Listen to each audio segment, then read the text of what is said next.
समझिए कि ये या बेवकूफ बैठे हैं या अज्ञानी बैठे हैं, कोई विशेष भगवान की झलक, कोई भगवान का विशेष परिचय इनको मिला है, इसलिए ये इस मैदान में डटे हुए हैं।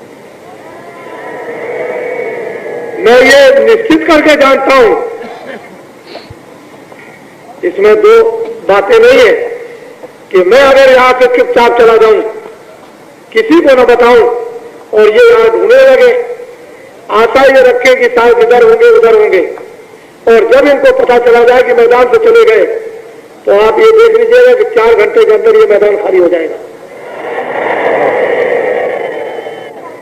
ये अनुभव कीजिए कि जो इस गंगा धरती, गंगा तट पर आए हुए हैं, उनमें क्या श्रद्धा, क्या चीज लेकर आए, क्या लेना चाहते हैं, किस लिए आए हुए, क्या चाहते हैं, क्या देखना चाहते हैं, क्या इनकी इच्छा है, क्या ये पी रहे हैं, कहाँ चाहते हैं जाना, किसको देखना चाहते हैं। अगर हम लोग थोड़ा सा छुप कर, जरा सा ठंडे दिल, दिमाग, बुद्धि से थोड़ा सोचें तो आपको भी, सबको इसका परिचय मिलने लगेगा। मुझे बड़ा आश्चर्य होता है कि भारत में इतने बुद्धिमान हैं, इतने पढ़े लिखे लोग, उनको कहते हैं बड़ी बड़ी डिग्रियां उन्होंने प्राप्त कर ली, बड़े बड़े उच्च ज्ञानी हैं, ऐसा लोग कहा करते हैं, लेकिन इस मैदान में ये नहीं बता सकते कि कितना आदमी है।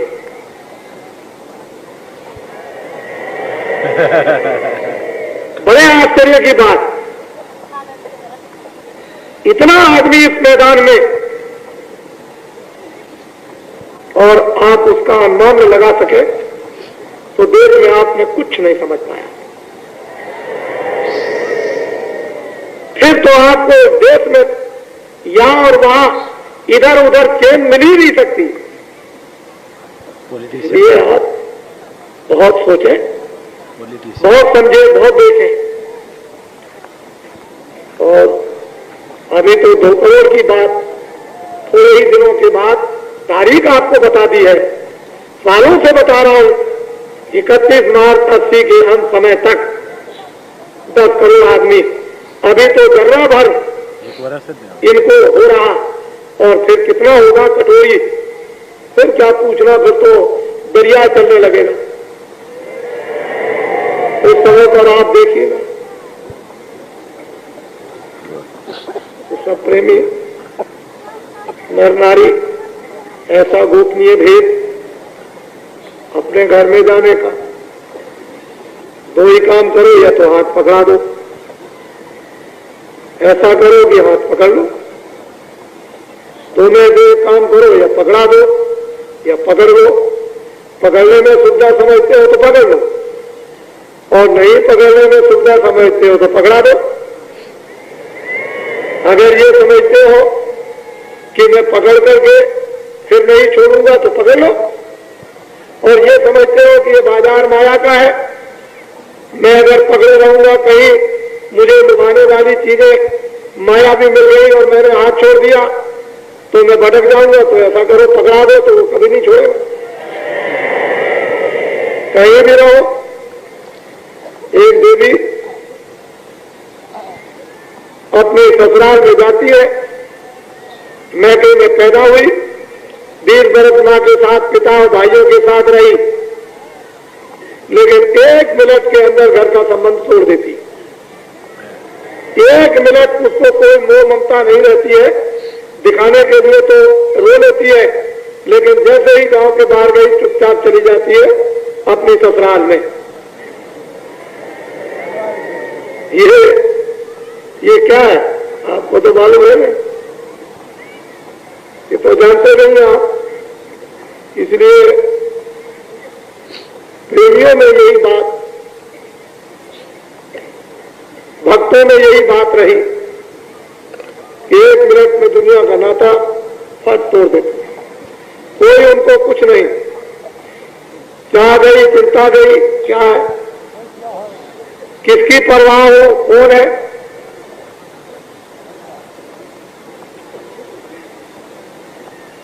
भक्तों का तो हृदय और दिल इस प्रकार का रहा और रहेगा। यहां पर सतयुग के आने की स्वागत तैयारियों में, स्वागत में 11 दिन तक काशी विश्वनाथ बमभोले भी यहां पर उपस्थित है, रहेंगे। और उन्होंने रात को एक स्वप्न तो जरूर दिया है, उस दिन भी दिया था, कल बतलाऊंगा आपको। कुछ रात को आज कुछ और होगा तो परसों बताऊंगा। कुछ स्वप्न है,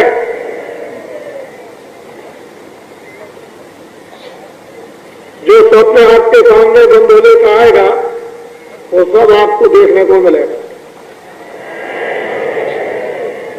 हमने तो आपको ये बताया कि बाबा जी तो बताने वाले हैं नहीं, क्योंकि जो बाबा जी को मुसीबत हुई, आपने पूछ करके आगे क्या होगा, आगे क्या होगा, आगे क्या होगा, आगे क्या होगा, बाबा जी से पूछ करके और चिल्लाने लगे कि अब ये होगा, अब ये होगा, अब ये होगा। उसमें तो ये मुसीबत दिलवाई आप, और अब आप पूछना चाहेंगे, अब नहीं बताएंगे। अब तो सब काम आपको आंखों से दिखाएंगे, क्योंकि शंकर जी बमभोले यहां पर 11 दिन तक रहेंगे। वो भी ऐसे सतयुग के आगमन स्वागत तैयारियों में सम्मिलित है, जहां पर शंकर जी सम्मिलित हो सतयुग की स्वागत तैयारियों में, और जल पृथ्वी अग्नि वायु आकाश इन 5 देवताओं के सामान एकत्रित कराने में वहां इससे ज्यादा और फिर क्या कहें। मुझे इस बात की कोई फिक्र नहीं, उसके लिए कोई बात नहीं। तो इतना बड़ा महान भारत में जो आपके सामने एक ढिंढोरा, एक संदेश हिंदू मुसलमान ईसाई मानव मात्र इंसानों के लिए आया कि सब लोग होशियार हो जाओ, सब लोग सचेत हो जाओ। जब आपने राम की बात को नहीं माना तो रावण की कितनी अछौनी सेना गई। जब कृष्ण का आपने कहना नहीं माना तो 56 करोड़ और कितना महाभारत में लोग सफाया हो गए। फिर और आपने नहीं माना तो क्या क्या लोगों को दुर्दशाएं भोगनी पड़ी, और जो लोग चले गए वो लौट करके फिर अभी मनुष्य शरीर में नहीं आए। 84 का चक्कर काट रहे हैं, नरकों की यातनाएं भोग रहे हैं। फिर ऐसा जीवन किस काम का कि जो लौट करके फिर मनुष्य शरीर में मिले।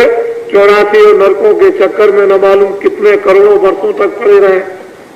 तो इसलिए कुछ थोड़ा बहुत समझकर कहना मानो, कुछ समझने की कोशिश करो। हम इंसान आदमी हैं, भगवान ने हमको सोचने के लिए एक जहन, एक बुद्धि दे दी है, भूत भविष्य वर्तमान के लिए, कि पीछे क्या था, अब क्या है, आगे क्या होगा, पीछे क्या कहता, अब क्या कहता है, पीछे क्या कर्म होते थे, अब क्या कर्म होते हैं, आगे क्या होंगे। इन सब के लिए आपको भगवान ने बुद्धि दी, दिमाग दिया, उससे हम सभी लोग सोचें, विचार करें और अभ्यास, साधना, उपासना, योग, चाहे हिंदू हो चाहे मुसलमान हो, खुदा के घर में भगवान के पास यदि आपको जाना है और जाना होगा तो आपको जो महात्माओं ने रास्ता पहले से मुकम्मल कुदरती था, जिसको कोई काट नहीं सकता, उसी रास्ते पर आप यहां से चल देंगे तो अपने घर में, अपने वतन में, अपने देश में मालिक के पास, प्रभु के पास पहुंच जाएंगे। उसके लिए आपको निमित्त मात्र सहयोग लेकर, मदद लेकर साधना इसलिए करनी होगी कि आप कमजोर हो गए, खड़े नहीं हो सकते, दुबले हो गए और निबल हो गए, न मन में अब, न बुद्धि में, न इंद्रियों में इतनी दुर्बलता, कमजोरी आ गई कि आप उस तरफ नहीं जा सकते। उसके लिए महात्माओं की जरूरत है कि आप उनका सहयोग लीजिए, और जब आप उसकी तरफ खड़े हो जाएं तो फिर वो और आप दोनों उसके हो जाएंगे। महात्मा फकीरों से क्या मतलब, उनको तो जितना काम करना होता है उतना काम मदद सहयोग का कर देते हैं, फिर मालिक जाने और आप जाने। बस इतनी जो मदद आपको लेनी है, जो आपको सहयोग लेना है वो तो लो, बाकी कहाँ ले जाना है उसी के पास। ये शकल जो बनाई है आपकी और हमारी, ये तो शकल एक ऐसी है कि इसी शकल से ये समझाई जाएगी और इसी शकल से वो शकल समझाई जाएगी। जब तक वो इसमें नहीं आता तब तक इसको नहीं बताएगा और उसको भी नहीं बता सकता। कागज पर हाथों से लिखा जाएगा, आंखें काम करेगी, कान काम करेंगे, जिह्वा काम करेगी, दिमाग दिल काम करेगा और कागज पर लिखा जाएगा। उसको ना कभी कागज पर लिखता है, न उसने कभी कागज पर लिखा, वो तो आपको भेजा है तब कागज पर उसने लिखवाया। उसके यहाँ ये कोई कागज नहीं, मट्टी के बने हुए या बांस के बने हुए या धान के बने हुए, यहाँ कोई उसके यहाँ कागज नहीं। ये कागज उसके यहाँ काम नहीं करते हैं, वो तो कुछ उसके यहाँ तो कुछ और ही है, लेकिन आप इसको नहीं समझते हो तो कोई क्या करे। तो प्रेम के साथ, मोहब्बत के साथ और मिलजुल कर हम लोग ऊपर की तरफ चले। अभी तक फंसे रहे, ठीक है, हमको किसी ने नहीं बताया। हम सभी पुस्तकों का आदर करते हैं, मस्तक पर रखते हैं और बहुत अच्छे फकीर थे, कुरान बहुत अच्छी थी, रामायण बहुत उत्तम है, गीता बहुत अच्छी है, वेदांत बहुत अच्छी है, लेकिन जो उन्होंने कमाई जंगलों में की थी, जो उन्होंने साधना की थी और जो उन्होंने सत्र जंगलों में एकांत में रह करके निकाला और फिर जो उन्होंने पाया था, वो तो इस समय पर आपको किताबों के पढ़ने से नहीं मिलेगा, करने से मिलेगा। उन्होंने भी किया, किताबें बाद में बनाई, पहले नहीं, पहले किया, मेहनत की, ज्ञान प्राप्त किया, आत्मा को जगाया, प्रभु का दर्शन, बाद में किताबें बनाई। हम लोग पहले किताबें पढ़ना चाहते हैं और उसकी बात करते हैं। पहले कमाई करो, मेहनत करो, उसके बाद किताबें आपके सामने ज्यों की त्यों आ जाएंगी और सब समझ में आ जाएगी। लेकिन तुम पहले ही से लगे रहोगे, ज्ञानियों के पास जाओगे नहीं, महात्माओं के पास, फकीरों के पास, तो किताबें आपको क्या, फिर इसी बुराई में जो आप जिसमें फंसे हुए हो उसी में लगे रहोगे, फंसे रहोगे। कोई कहेगा ये कुर्बानी ठीक है, तो कोई बकरा बतलाएगा, तो कोई गाय बताएगा, कोई सूअर बताएगा, तो कोई बकरी बताएगा, कोई अंडा बताएगा, कोई शराब बताएगा, तो कोई पति और पत्नी को बताएगा ये ठीक है, तो कोई कुछ कहेगा, कोई कुछ कहेगा, इसी में उलझे रहोगे और इसी समय में बस किराए का मकान, जहां श्वास पूरी हुई तहां फौरन आपको 1 मिनट में उसने मकान मालिक ने निकाल दिया,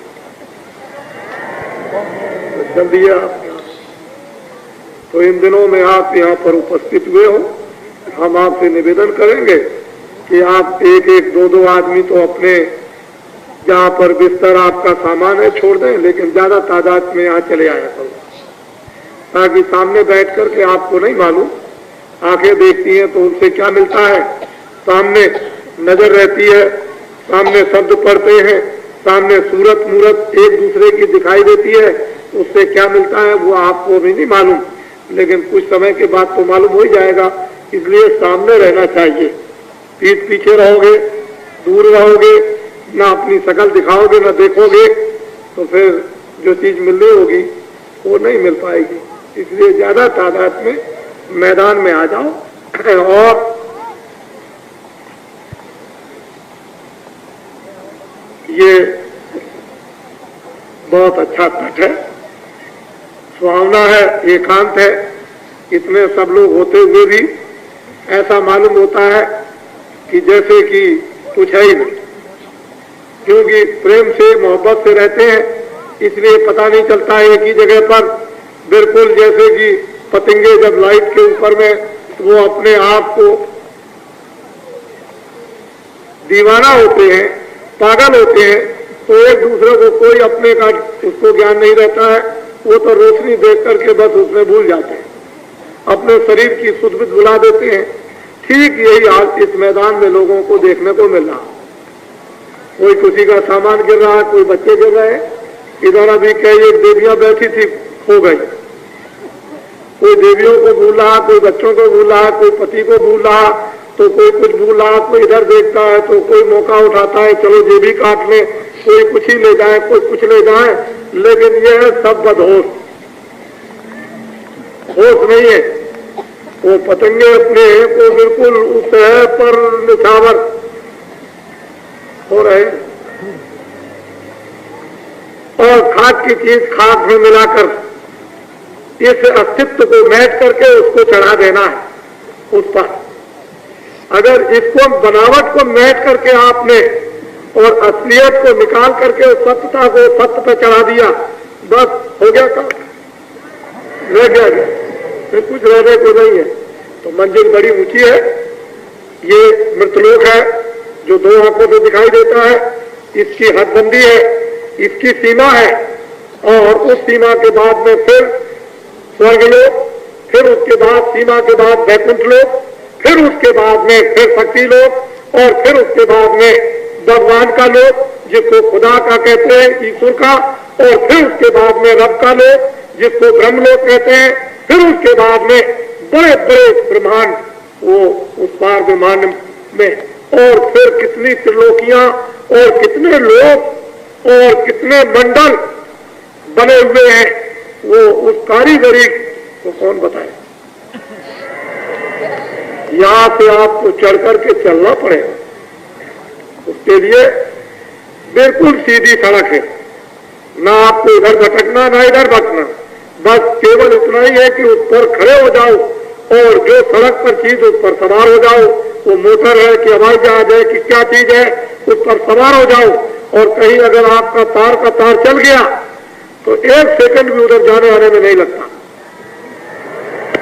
इस तरह की चाल, ये तार लगा हुआ है, बिजली बराबर आती जाती रहती है इस तरह से।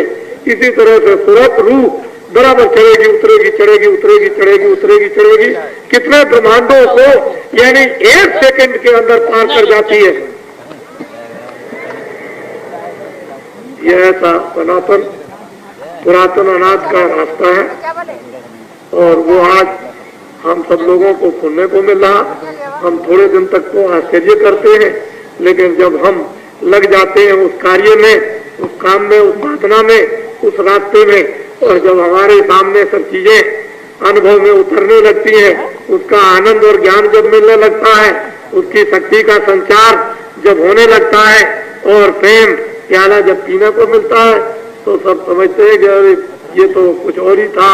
रामायण ठीक थी, गीता ठीक थी, भागवत ठीक थे, ऋषि मुनि ठीक थे, महात्मा ठीक थे, ये तमाम आए जितने भी लोग, ये सब हमारे नुमाइंदे थे, ये सब हमको राह दिखाने वाले हम भूलों को थे। इन्होंने बड़ी सेवा की, बड़ी मदद की, और इन्होंने क्या नहीं किया हमारे साथ में। तब हमने उनकी मस्जिद बनाई, उनके मंदिर बनाए, हमने उनकी आज किताबों पर अपने को चढ़ाते हैं, और फिर श्रद्धा गुणानुवाद उनका कीर्तन आज उनका जैसे करते हैं। अगर हमारा उन्होंने लाभ और फायदा हमको न पहुंचाया होता तो हम आज उनको क्यों मानते हैं, इसलिए मानते। बहुत अच्छा है, नारी आए हैं। लोग ऐसा विश्वास नहीं करते थे कि इतना बड़ा जनसमूह इस मैदान में आ जाएगा, लेकिन मैं तो यही कहता था कि आप देखिए, हमारे कहने की क्या बात, हम तो अब कह चुके, अब तो आप अपनी आंखों से देख लेंगे उसमें क्या बात है। उसमें कोई बात नहीं है। और गुरु महाराज ने, स्वामी जी ने, जो अपने गुरु थे जिन्होंने ये रास्ता बताया था, उन्होंने हर तरह से कूट कूट करके पढ़ा दिया, हम तो नर नारी बच्चे बच्चियों, उस जमाने के आदमी हमारे सामने 12 रुपए तोला सोना दिखता था। 12 रुपए तोला सोना था। घी की और अनाज और गेहूं की बात करें तो आप तो मानेंगे ही नहीं। 60 रुपए, 1 रुपए का 60 किलो चना। आपको कहे तो ये बातें आपको विश्वास में आएगी, तो हम तो उस जमाने के आदमी हैं, लेकिन आप देखते हो कि आपसे ज्यादा काम करते हैं। ये जितने आपको बांस और बल्ली दिखाई दे रहे हैं, ये बिना ऐसे देखे हुए कोई लगाया नहीं गया। आपको ये जानना चाहिए। और फिर कोई कागज पर कोई चीज नक्शा नहीं, ये सब बिना नक्शे के, लेकिन सब विधि विधान के साथ। जो भी कार्य हुआ वो एक एक कार्य आप विधि विधान के साथ देखें, पर कागज के ऊपर में इसका कोई नक्शा नहीं है। और बाबा जी को ये सब सिखाया गया, गुरु महाराज ने सिखाया। छोटी से छोटी मेहनत और बड़ी से बड़ी मेहनत क्षमा करना।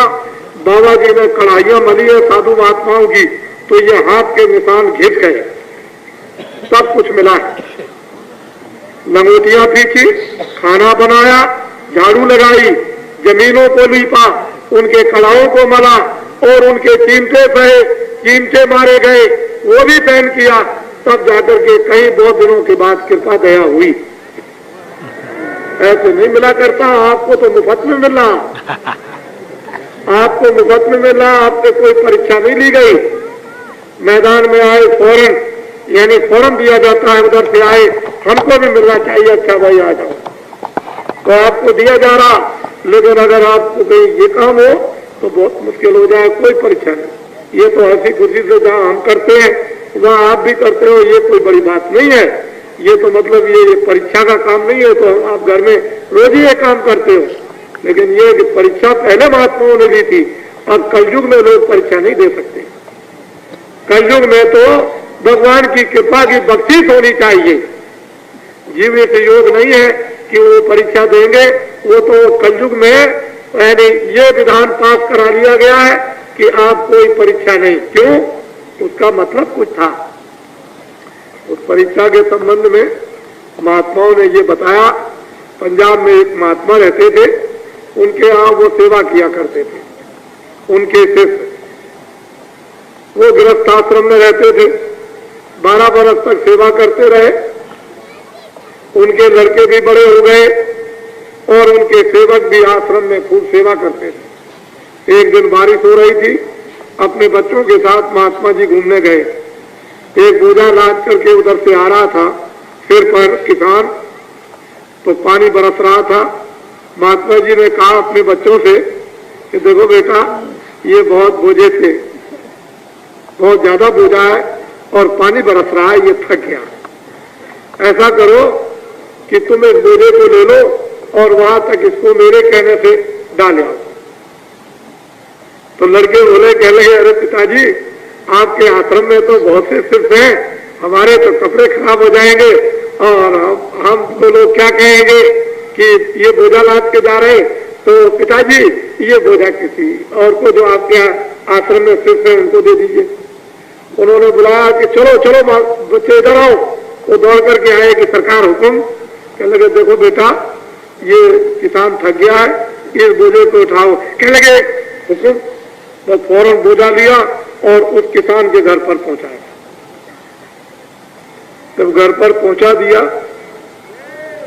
लौट करके जब आए तो लोगों ने पूछा कि महाराज, इस गद्दी का मालिक कौन होगा? कहने लगे ये।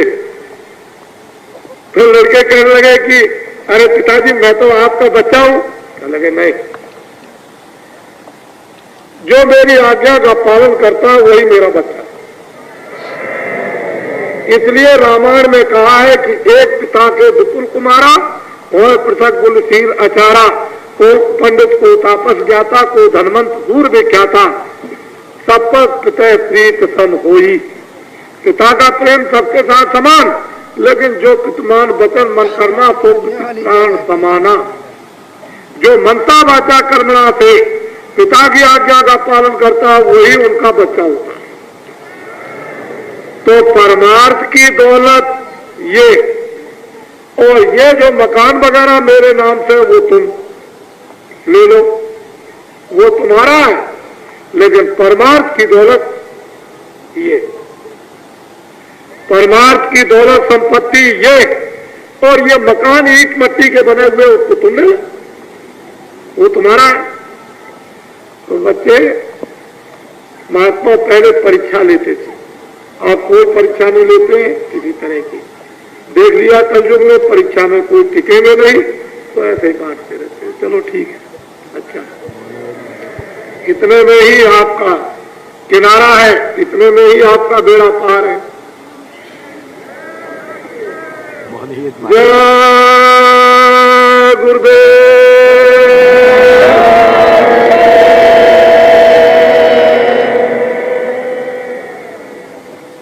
जितना इस समय पर नर नारी बच्चे बच्चियां यहां पर सामने हैं, इससे कितने गुना तो ज्यादा अपने अपने बैठे हुए जहां उनके डेरे पड़े। ये आप समझ सकते हो, जो सामने बैठे हैं ये कितने होंगे? बहुत मुश्किल से आपके ख्याल में 500।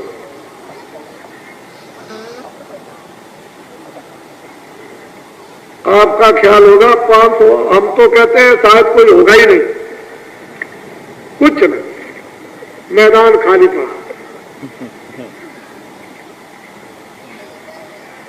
जरा आवाज जोर से लगाना, जा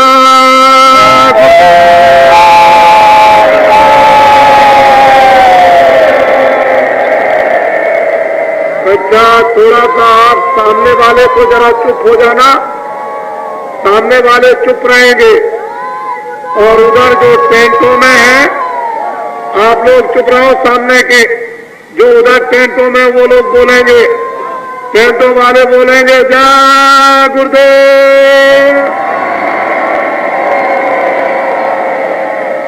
देखिए, कान लगाइए आप कितनी दूर तक, उधर देखिए आप कितनी जोर की आवाज। मैं तो समझता हूं कि आपकी आवाज अगर बोली जाए तो दबा देंगे लोग। ये कहते हैं वहां तो कोई है ही नहीं, यहां कोई नहीं, वहां कोई आदमी नहीं, कुछ नहीं, वहां तो बिल्कुल कुछ है ही नहीं, वो तो ऐसा कहते हैं। लेकिन आपको मालूम है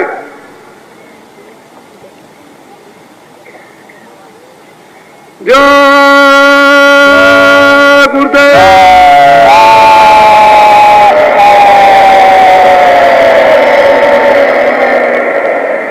आपको पता है कि वहां पर शंकर जी का नाच हो रहा। आप तो देखेंगे कि भाई हमको दिखाई नहीं देता है, पर जो स्वप्न दिया है वो नाच रहे। आपको मालूम है कैसा नाच होता है? कभी इतिहास आपने पढ़े हैं? फिर पढ़ो, तब आपको ज्ञान होगा। और ये जो यहाँ पर कार्यक्रम हो रहा है उसको सब लोग लिखें, प्रेमी जन सब चीज लिखें, क्या क्या हो रहा है यहाँ पर, कैसे कैसे आए, कहाँ कहाँ से आए, किस किस भाव में आए, क्या बना हुआ, कैसे बैठे हुए हैं, क्या खाते हैं, क्या ले आते हैं, मुठरी गठरी जमीन पर पड़े हैं, कहाँ पर पड़े हैं, क्या इंतजाम है, ये सब की एक पुस्तक बना डालो। सब लोग अपनी भाषा में, गुजराती, महाराष्ट्री, मध्य प्रदेश, राजस्थान, हरियाणा, उत्तर प्रदेश, बिहार, बंगाल, आसाम, उड़ीसा, ये सब प्रांतों के यहाँ पर नर नारी आ चुके हैं और बड़ी संख्या में अभी आ रहे हैं, बड़ी संख्या में अभी आ रहे हैं, जिसका आपको अनुमान नहीं है। ये तो अनुमान हमको है, आपको अनुमान ये नहीं है। हमको अनुमान है कि बड़ी संख्या में लोग चले आ रहे हैं, आपको तो देखने को मिलेगा ही। इसलिए इधर भी दर्शन करो, उधर भी दर्शन करो, बीच में भी दर्शन करो, हमको भी अपना दर्शन दो और हमको भी देखो और हम आपको भी देखें और हम और आप उसको देखो।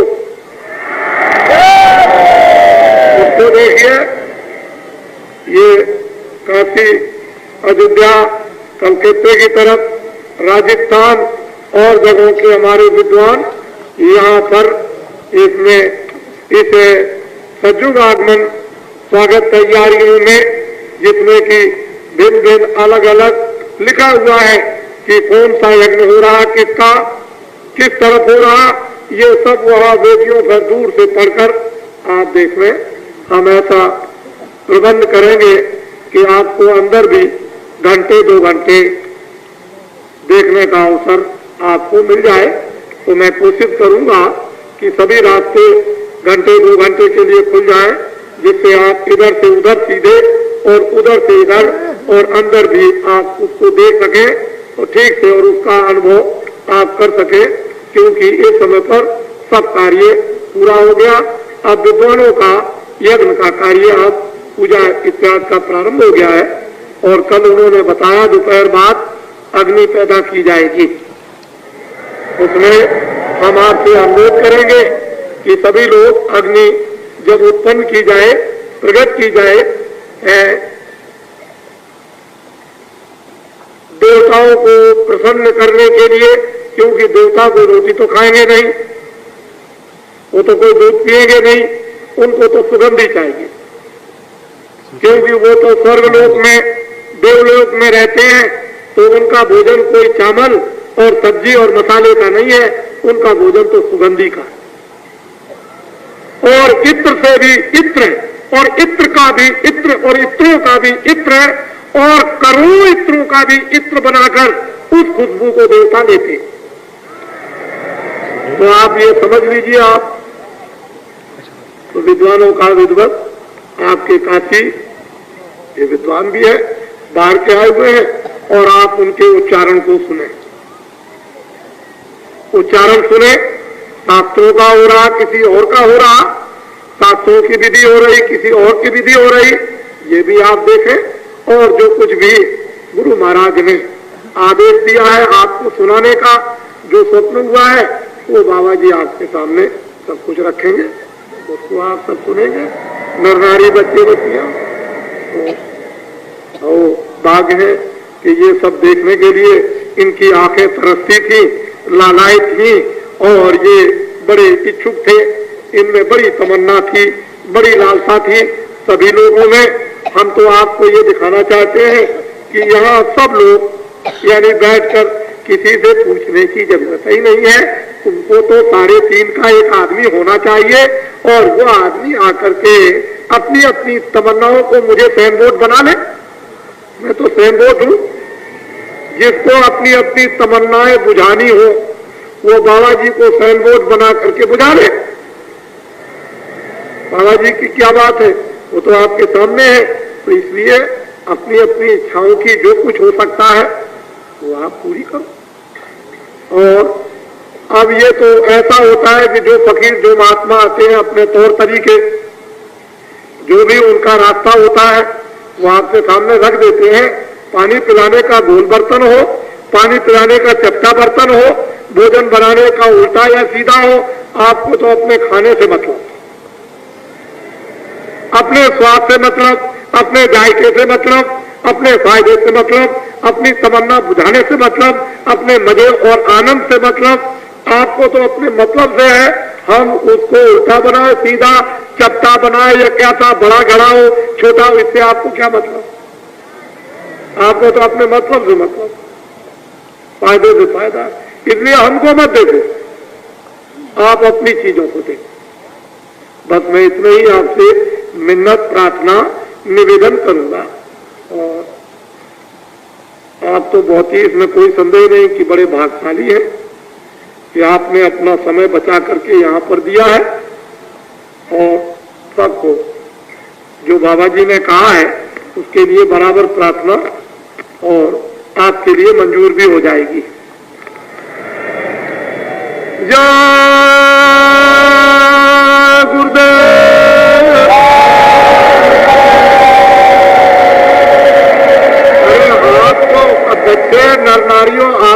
इतना भी ज्ञान नहीं कि जब वो जेल में गए थे और जब गुरु का अपमान किया तो इन्होंने क्या कहा था बम्भोले में? जो नहीं दंड दो खल,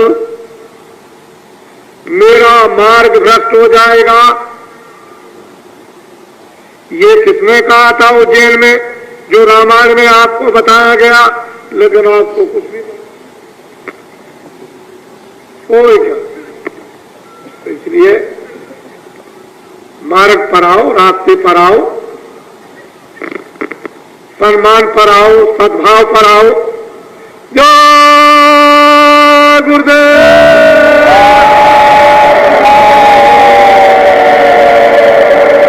देखो बच्चों, देखो ये है लाउड स्पीकर। जब तक मैं कोई बात न कहूं और आपको काशी में कोई तमाचा मार दे तो आप सहन करना। आपको अभी पता नहीं है कि जो तमाचा सहन करता है, आपको मालूम नहीं क्या?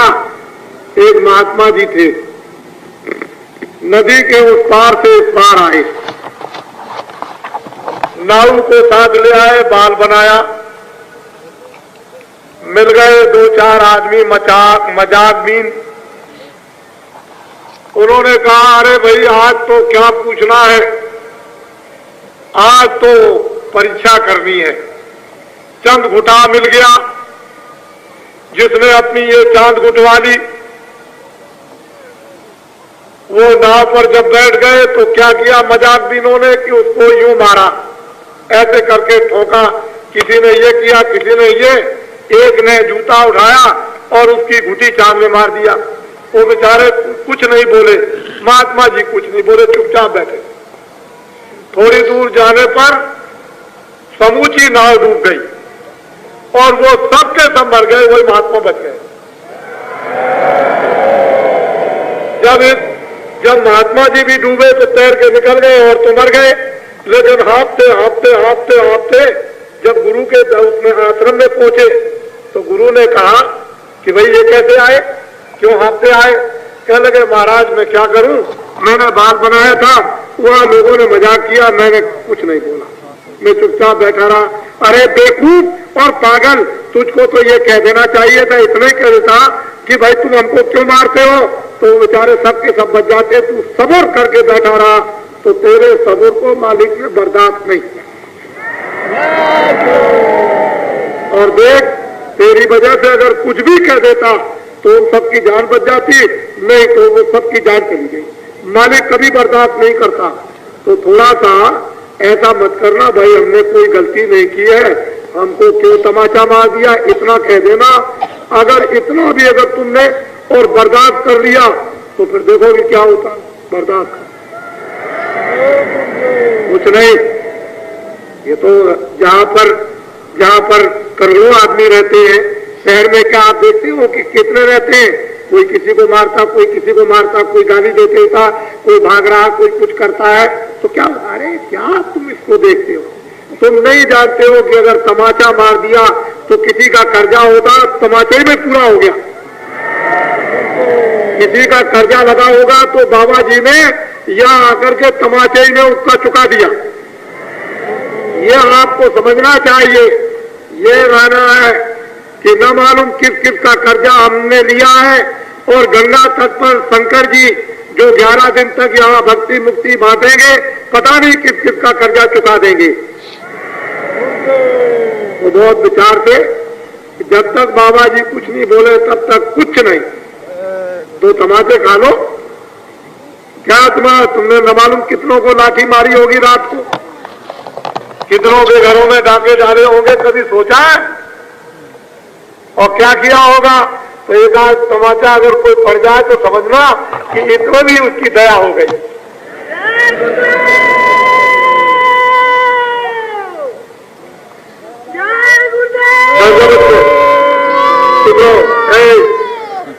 इनको पकड़ ले जाओ।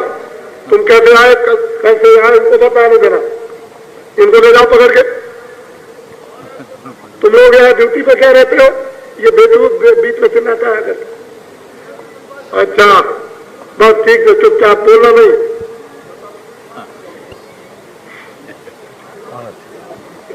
अपने अपने कार्य में सब लोग रहेंगे और भजन 4 घंटे आज से शुरू हो गया। 4 घंटे भजन, उसमें आपको समय देना है 4 घंटा। फिर हमारी बात को सोच लो, 4 घंटा भजन। जिनको नामदान नहीं मिला है उनको कल मिल जाएगा, कल फिर परसों मिल जाएगा, परसों नहीं तो नरसों जो नए लोग आएंगे उनको मिल जाएगा 4 घंटे भजन। ये गांव के लोग आ रहे हैं उनको भी यहाँ 11 दिन तक 4 घंटे नर नारियों को भजन करना।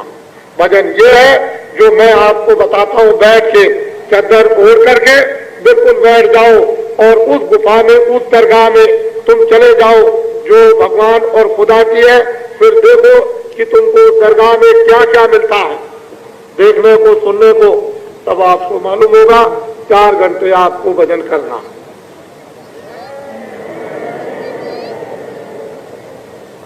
और गांव वासियों ने, मालूम है आपको, परसों के दिन कहा था कि बर्तन नहीं है हमारे पास।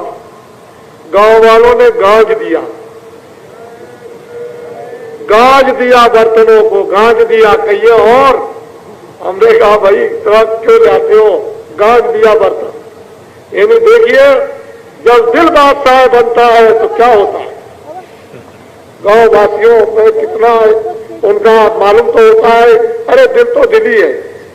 दिल क्या है, जब वो 1 पैसा चढ़ाया था उस बुढ़िया ने ईसा मसीह के उस चर्च बनने पर, तो ताप पर लिखा गया था बुढ़िया का नाम।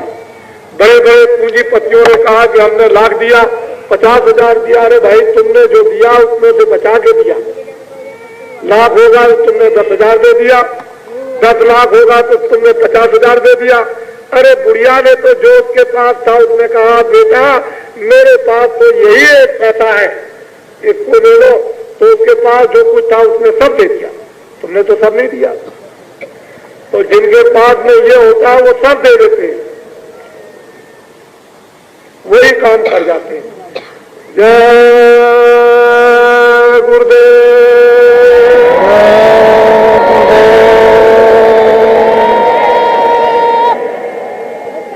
और देखो बच्चों, हमारी बच्चियां आती हैं अपने अपने परिवार के साथ में, तो रात्रि को शाम हो जाती है तो उनको जब जाने लगे तो वहां ठीक से नाव में बैठा देना प्रेम के साथ, ताकि उनको कोई तकलीफ ना हो। अपने जो शहर से आ रहे हैं उनको, बच्चियों को, बच्चों को वहां जो रहते हैं और ज्यादा ड्यूटी लगा लो और बड़े प्यार से उनको बैठा देना, देखते रहना पार उतर जाए।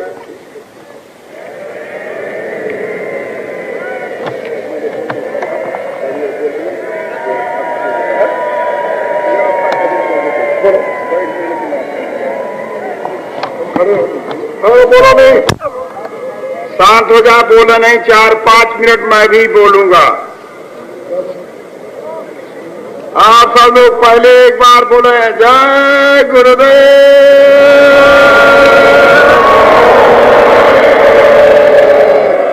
जय गुरुदेव,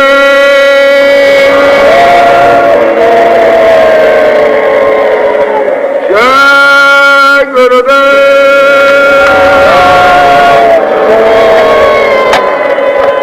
आप लोग शांति से 2-4 शब्द हमारा भी सुन लें।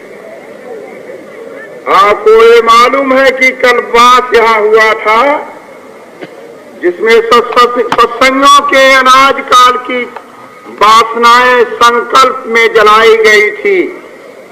उस जलाने में हम लोगों ने महीनों से भारी यातनाएं बर्दाश्त की हैं। छोटे छोटे बच्चों को लेकर परिवार के साथ ऊपर से घनघोर बरसात हुई है, नीचे तटिया नहीं है, ऊपर आकाश है। फिर भी हम लोगों ने कल्पवास में जो अनाज काल के संकल्प किए थे वासनाओं को भस्म करने के लिए, वो 15 तारीख को हमारे पिछले साथी भस्म कर चुके हैं। लेकिन एक बात मैंने ये भी बताया था, जो कल्पवास में हमारे साथी नहीं रहेंगे, 15 तारीख को आएंगे, उनकी वासनाएं उभर जाएगी और 2-3 दिन पागल खाने में भर्ती रहेंगे। मैंने आज देखा कोई माँ को बोल रहा, बाप को हमारा खो गया, बीवी खो गई, बच्चा खो गया, कहाँ जाऊं कहाँ रहूं। यहाँ तक कि हमारे टेंट लगाने के पहले लोग गठरी लेकर के यहीं पर बैठे हुए हैं, आस्थान छोड़ के बैठे हुए। पागलों की निशानी है। तो घबराने की बात नहीं। 2-3 दिन और मैं कहा हूं कि 15, 16, 17 तारीख तक हमारे साथी पागलों की भांति घूमेंगे, जैसे पागल कुत्ता घूमता, लेकिन शांति जरूर मिलेगी, उनके भी कर्म कटेंगे। इसलिए हम सबको आज वो स्थान नहीं दे सकते हैं जो छाया में रहे। छाया यह भी अगर स्वामी जी मिटा दे तो हमारे साथी बिना छाया के भी रह सकते हैं। इसलिए हमें अफसोस नहीं है कि हम आकाश के नीचे हैं। अगर आकाश के नीचे हम रहेंगे तो एक दिन आकाश के ऊपर भी हम चले जा सकते हैं। हम अपने शक्ति के बारे में आज देखें, हजारों हजार गठरिया भी आ रही है, रात दिन तांता लगा हुआ। कुछ बदमाश गुंडे जरूर कोशिश करते होंगे नदी के उस पार कि अच्छौड़ी सेना जो राम की बानरों की सेना है, उसके पूंछ में आग लगा जाएगी, उसके पूंछ में आग लगाई गई।